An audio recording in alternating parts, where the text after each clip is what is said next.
Budget 2026 हकीकत से दूर और विकास विरोधी है प्रदेश का बजट। तो सचिन यादव ने ये बात कही। सरकार ने अमेरिका से व्यापार समझौता कर देश के किसानों की कब्र खोदी। कसरावत विधायक और पूर्व कृषि मंत्री की बजट पर तीखी प्रतिक्रिया।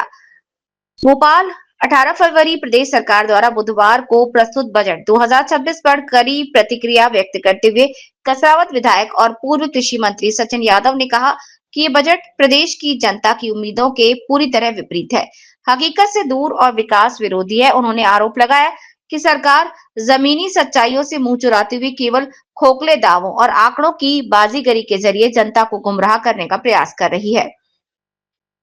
उन्होंने कहा कि प्रदेश आज बेरोजगारी, महंगाई, किसान संकट और सामाजिक असमानता जैसी गंभीर समस्याओं से जूझ रहा है, लेकिन बजट में इन मूल मुद्दों के समाधान का कोई ठोस रोड मैप जारी नहीं। बढ़ता राजकोषीय घाटा, आर्थिक भविष्य पर संकट।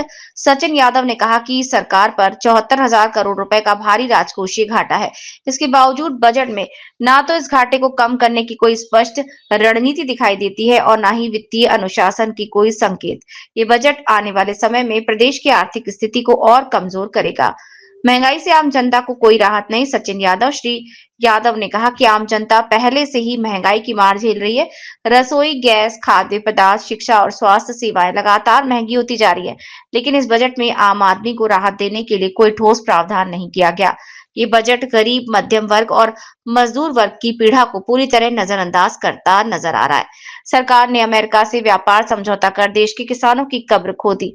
अमेरिका के साथ हुए व्यापार समझौते का उल्लेख करते हुए विधायक सचिन यादव ने कहा कि ये समझौता प्रदेश और देश के किसानों के हितों के खिलाफ है और ये कृत्य देश के किसानों की कब्र खोदने जैसा है, जिससे किसानों की उपज को उचित मूल्य मिलने पर गंभीर संकट खड़ा होगा। यदि सरकार सच में किसान हितैषी है तो अमेरिका के साथ किए गए व्यापार समझौते को तत्काल निरस्त करे। बजट 2026 में आदिवासी वर्ग की उपेक्षा। सचिन यादव ने कहा कि प्रदेश के आदिवासी की जमीनों पर लगातार हमले हो रहे हैं। पिछड़ा वर्ग, अनुसूचित जाति और वंचित वर्गों से अन्याय। श्री यादव ने अपने वक्तव्य में कहा कि आरक्षण का वादा कर सत्ता में आई सरकार अब इससे मुकर गई है। विधायक सचिन यादव ने कहा कि बजट केवल कागजी सपनों का जाल है। इसे जमीन पर उतारने के लिए सरकार के पास ना तो स्पष्ट नीयत है और ना ही पर्याप्त संसाधन। उन्होंने स्पष्ट किया कि कांग्रेस पार्टी इस जन विरोधी और विकास विरोधी बजट का पुरजोर विरोध करेगी। जनसंपर्क अधिकारी माननीय श्री सचिन यादव जी ने जानकारी दी। करने का काम कर रही है सरकार, जो हकीकत है उन हकीकत से मुंह चुराने का काम सरकार कर रही है। ये एक तरफ सरकार विकास के दावे करने का काम कर रही है, लेकिन ये बजट जो है विकास विरोधी बजट है। आप एक तरफ देखिए कि सरकार के ऊपर लगभग 74,000 करोड़ रुपए का राजकोषीय घाटा है। ये घाटा कैसे पूरा होगा ये सरकार ये नहीं बता पा रही है। सरकार ने देश की जनता को तमाम तरह के सपने दिखाने का काम किया। ये सपने कैसे पूरे होंगे? इन सपनों को पूरा करने के लिए बजट कैसे आएगा, पैसे की व्यवस्था कैसे हो पाएगी, ये सरकार बताने का। और दूसरी तरफ अगर इस प्रदेश की जनता की हम बात करें तो कोई राहत इस प्रदेश की जनता को नहीं मिली। आज महंगाई की मार लगातार प्रदेश की जनता झेल रही है, उनको राहत देने के लिए कोई प्रावधान इस बजट में नहीं किया गया है। अगर हम हमारे प्रदेश के आदिवासी भाइयों की बात कर लें तो आदिवासी भाइयों को उनकी जमीनों से बेदखल करने का काम किया जा रहा है। आज अगर आजा समाज के साथियों की हम बात कर लें तो आजा समाज के साथियों के लिए जो बजट आवंटित किया जाता है वो बजट अन्य मदों में खर्च करने का काम किया जाता है।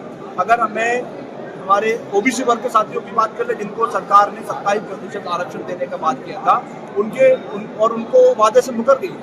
पिछड़ा वर्ग के लोगों के कल्याण के लिए जो बजट की राशि आवंटित की गई है वो ऊंट के मुंह में जीरे के बराबर। 55% आबादी प्रदेश में ओबीसी वर्ग की है और उसके बाद सरकार का ये रवैया कहीं न कहीं ओबीसी वर्ग के विरोध में है। और अगर इस पूरे प्रदेश में सबसे बड़ा समूह अगर कोई है तो हमारे किसानों का समूह है। और जिस प्रकार से केंद्र सरकार ने, प्रदेश सरकार ने अमेरिका के साथ जो व्यापार समझौता हुआ है, उस व्यापार समझौते में किसानों की जो अनदेखी की है, उस अनदेखी के कारण किसानों की कब्र खोदने का काम उस व्यापार समझौते के माध्यम से हुआ है। और आने वाले दिनों में मेरा प्रदेश का किसान और देश का किसान खून के आंसू रोने वाला है। और अगर ये सरकार वाकई किसान हितैषी है, वाकई ये सरकार किसानों की भलाई चाहती है, उनका उत्थान और कल्याण के लिए गंभीर है, तो इस सरकार को तत्काल प्रभाव से उस व्यापार समझौते को निरस्त करने के लिए यहाँ से सदन से एक प्रस्ताव बनाकर केंद्र सरकार